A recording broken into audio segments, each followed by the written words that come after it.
Amber Ashworth. If I had a nickel for every time this broad got me into trouble, I'd be neck deep in nickels right now. Something was different this time. I could feel it in the air. Someone really put the scares on her. Despite her fragile appearance, Amber's a tough kid, so it was unusual to see her like this. She starts talking, and I start pretending I don't care. I told her I'm retired, for good this time.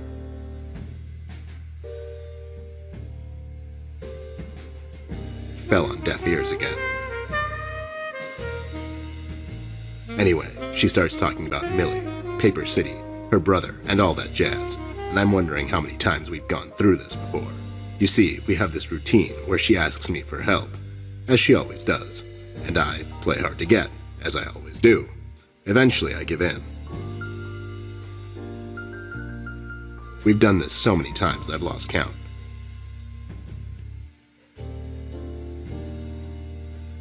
She knows the drill, and so do I. Might as well just hear her out. Her words ring through my office. They get stuck in this haze around my head, and then they get lost in the cold autumn rain outside, tapping on my window in this hypnotic manner. It's calming in a way, or is it the booze that makes me calm?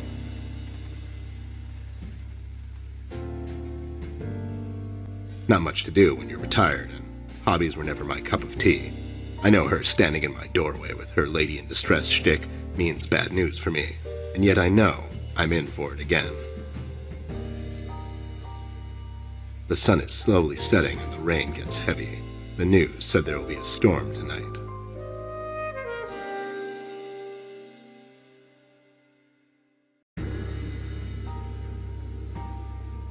The case was spinning out of control, so fast I had to hold onto my hat. Nothing made sense, and it was getting more twisted by the minute. We've come across an old buddy of mine, who has suddenly found himself out of purpose and place. The steel mill, where Rust worked for years, got blown to bits. Hundreds of hard-working, honest people lost their jobs overnight. The police are writing it off as an accident. Coincidentally, there were a lot of accidents this past week. The whole damn city was burning up, and no one was doing anything about it. Did I pick the wrong time to get out of that dump? According to Rust and Millie, one man is responsible for all this mayhem. In 1 week, he's become a synonym for fear throughout the city, and police and thugs alike are shuddering at the mention of his name. They call him the Red Man.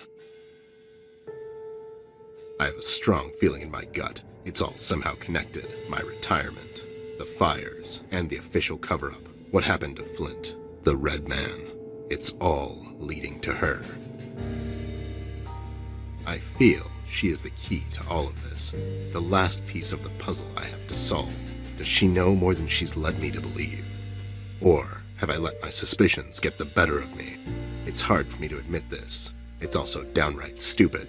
But I've let myself trust her over the years we've worked together. And I have to trust her now. Sooner or later, we'll find ourselves back in that hellhole of a city. This bond I have with her will be the only thread I'll have to hold on to when things go from bad to worse. In Paper City, all bets are off, but the stakes were never as high as now.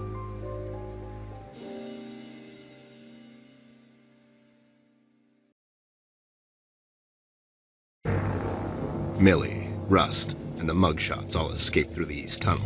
It's closed off now.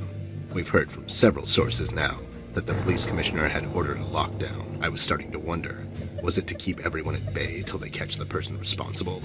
Or was it to maybe keep someone out? It's too big of a coincidence that all of this started to happen at the same time I left the city, and now I find myself unable to return. I've come across the Mugshot brothers, but as expected, they were uncooperative. Wise guys. Reasoning with them is a fruitless effort. However, the little information I got from them could be useful later. They seem nervous. I mean, more than usual. We found some clues around the house that could help us find Flint, but so far, everything is leading nowhere. I've examined the evidence myself, but can't connect the dots yet. It seems appropriate that the last case in my career would be like this. Everyone knows the story. The detective only has a couple of days till retirement, but then the lady in distress shows up and begs him to help her out. He decides, against all reason, to do this one last thing, but the case proves to be his hardest yet. Somewhere down the line, the detective gets shot. Fade to black. We had a run-in with the main suspect, the man in the red hood. Unfortunately, we were too late. It's sad what happened to Millie, and Amber really lost it for a moment. I did all I could, and gave her a promise that I'd catch the man responsible. It's not much, but it's the least I can do. We had to table all of our options, and we decided to go back to Paper City. I have an informant there that could know some things, and that's our best bet at the moment. Red, it seems, wants to get to Amber, so I figured I'd draw him out. Best place to do that is the city. I need to level the field, coordinate with the police, and to set a trap. After we get him cornered, I'll make him talk, and we'll find out what happened to Flint. Let's just hope it's not too late.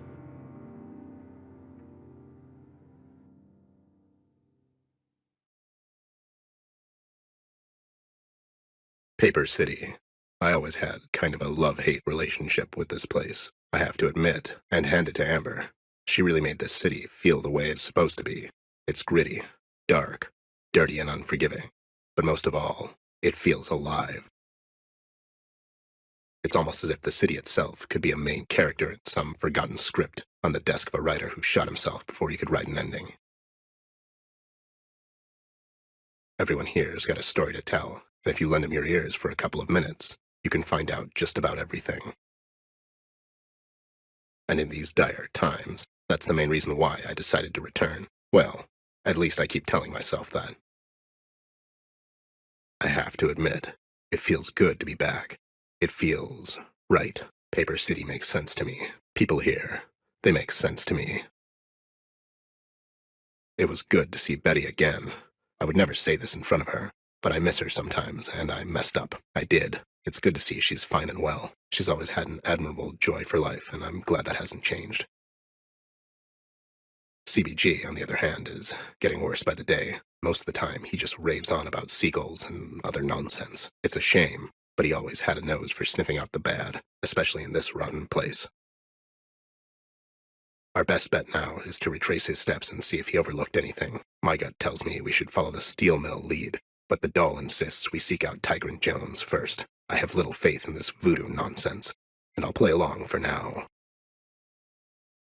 In any case, the thing I know is we have a long night ahead of us, the doll and I. A long, long night.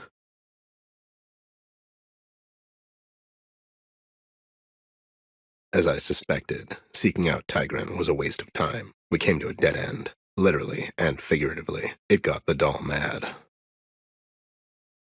I admire Amber. She'll be a fine detective herself one day, but sometimes she tends to rely on speculations too much. I understand why she feels this way, though, seeing as we're still miles away from finding her brother. CBG's tip about the steel mill, however, proved right on the nose, although we found some evidence, surprisingly overlooked by the ever-incompetent PCPD. I can't shake the feeling they were set up a little too conveniently. Westpaw casino matches and a voodoo trinket which suggest involvement of the infamous Reef King.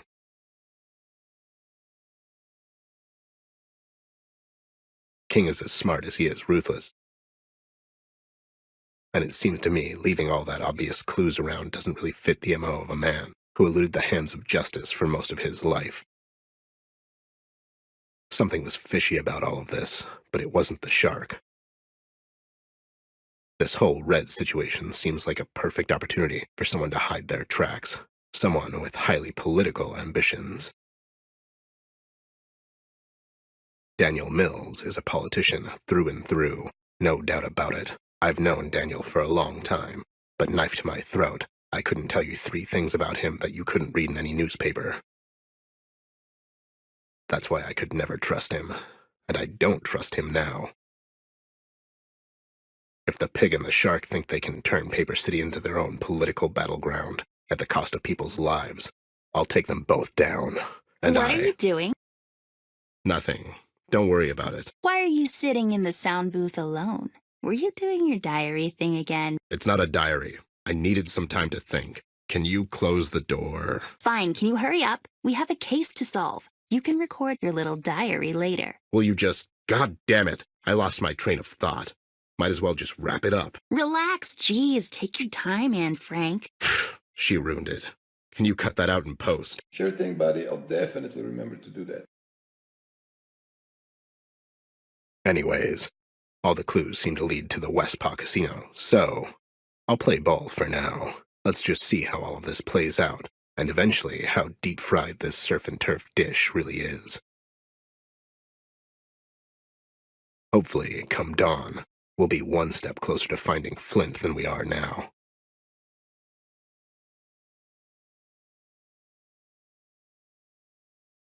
For most of my life, I had a pretty good grasp on things and how they went down. If I'd need to describe myself in one word, it would probably be perceptive. That's my only redeeming quality, it seems. But this case is really testing my resolve. I just can't seem to wrap my head around it. It seems to me the more clues I uncover and more people I question, the further and further I am from solving it. So many unanswered questions. It's like some cliché crime movie from the 50s. At least I found out why they've closed the borders. They were trying to keep the doll and me out of Paper City. King and his goons showed Red the exit to Amber's house, but we managed to sneak into the city before he could get to her. Now, King has her locked up in his casino, and Red is probably on his way there already. Why are King and Mills working together? Nothing about this makes sense to me anymore.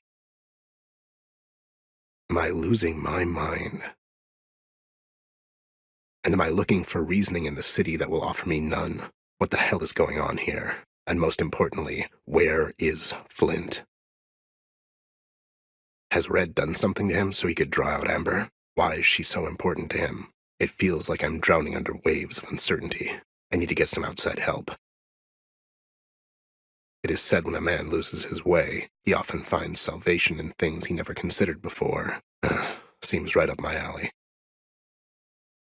I have a lot of questions on my mind. The most important, however, is how to get Amber back. And the answers to all of these, I bet, I'll find in the things I never considered before.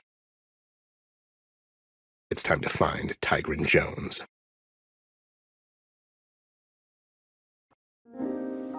I've left her there. I did, on that creaky old pier. It was more of a suggestion than a decision.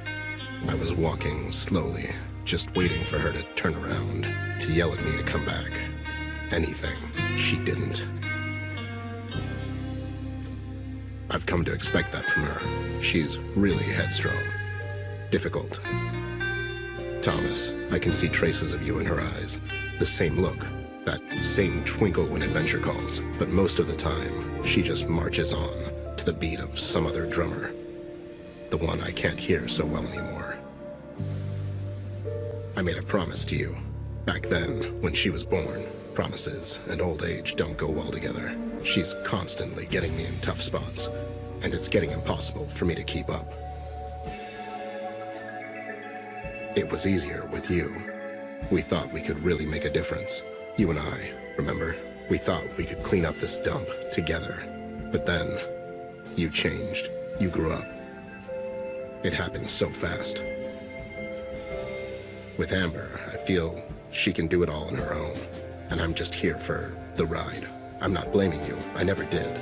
Even when Margaret knocked on the office doors and I saw that stupid look in your eyes, I knew. I knew our time was coming to an end. I watched you both grow up, and I remember you two becoming best friends. I was there for your wedding, man. I remember you coming home with your son a year later. You were so proud, and I was happy for you. A couple of years later, Amber came along, and I could smell trouble all over her. She was bad news from the start. When she grabbed and hugged me for the first time, my eye popped, but she was laughing. It was funny to her. I guess it was funny to me, too. Oh boy, I thought, this will never work. But it kind of did.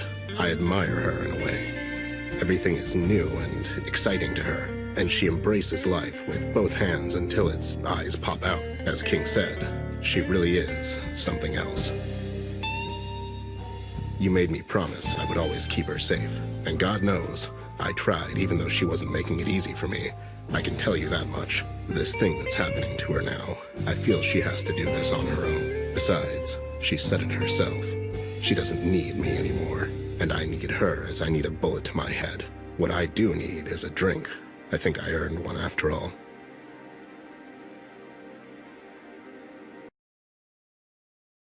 King passing away like that made me realize he was the only one of this sinister bunch to show me some integrity in the end. I have to give him some credit for that. Seems like an underwhelming end for the king of crime, if you ask me. Double-crossed and shot by the police, even more crooked than he was. I was relieved to hear the doll made it out okay, even though she's in Locke's hands now. With King gone, Mills acquired the rest of the PCPD forces to his side. The power of money has no equal, I guess.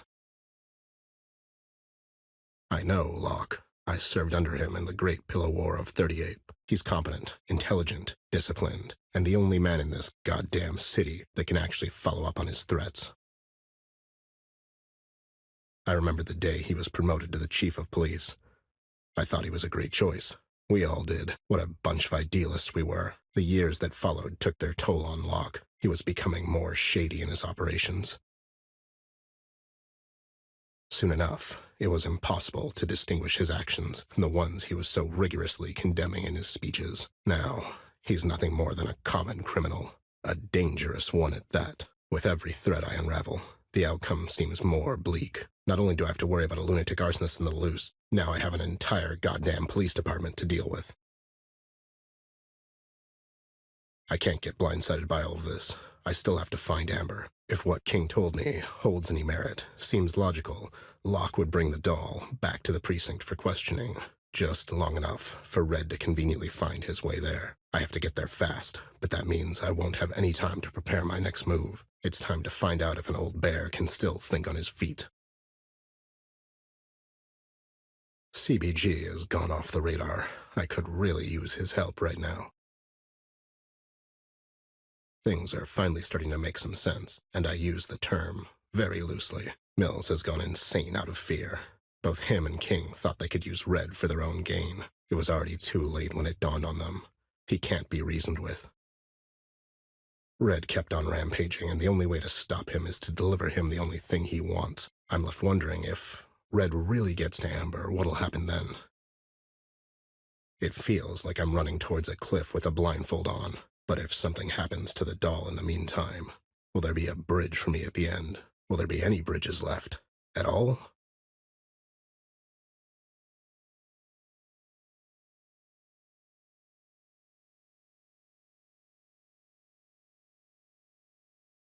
Some famous painter once said, "When I don't have red, I use blue." What does that even mean? Is it just conventions flying out the window? Or is it a form of compromise? Until now, I thought the colors were pretty straightforward. Sun is yellow, sky is blue, and so on. But then again, I was never much of an artist. That's Amber's thing. What happens when all the colors come crashing down on you, like the world's most colorful tidal wave? I have no idea what I just witnessed. The violent, abrupt clashing of what can only be described as different realities, ones that can't coexist in the same space. I was never a superstitious man. I valued logic and reason above all things, none of which I found in there. Flint's room is not his room anymore, it's just a storage. I was there before. I saw his room, didn't I? The mugshot boys, what happened to them? They seemed dead, but somehow still alive. It's like they got caught somewhere in between Paper City and the other reality. Not quite dead, but not alive either. I'm positive whatever the hell that was in there, I would suffer the same fate as those two lowlifes had I decided to stay a bit longer. I can't grasp any of this anymore. I'm missing something, a key component. How is all of this connected? What am I not seeing here? I have to get to Amber. I need to get her away from Mills before he hands her over to Red. With Locke and PCPD on his side, that won't be an easy task though, and I have to be prepared for anything. I have to find her and tell her what I found out. Maybe she can make sense of all this. He told me to follow the seagulls, and I would find Amber. Any other day, I'd call him crazy and tell him to go home and rest, but not today. I have a bad feeling about the outcome of tonight's events, but I have no choice. I have to keep on. I have to finish this, despite all odds. I'm done following logic, as it didn't bring me anywhere so far. It's time to sacrifice my principles at the altar of greater good, and follow my gut on this one. In other words, if I don't have red, I'll use blue instead, whatever the hell that means.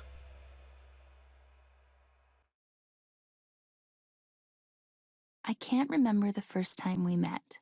I was too young back then. You were always there for me, even before I could really appreciate it. And even though I don't remember it, I could always feel it. When you were with me, I always felt safe.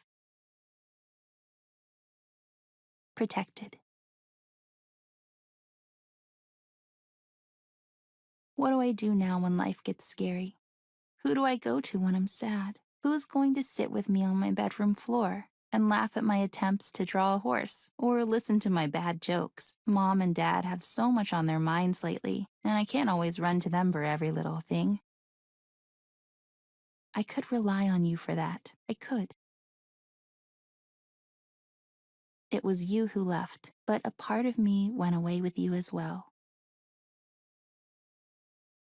You were my shoulder to cry on when I was all sad and mopey. You were my support so I don't fall. And if I did, you were there to comfort me and to show me how I can do better. I was never lonely because you were there.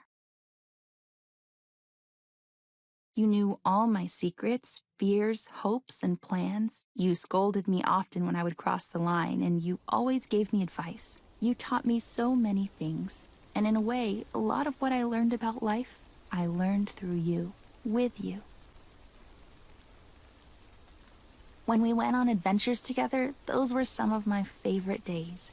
I would always get you in so much trouble, but you didn't mind. You acted like you did, but you cared for me too much to hold it against me. You were my best friend, and I miss you so much already. I will cherish our time together, and I will always remember you. At least until we meet again. Partner.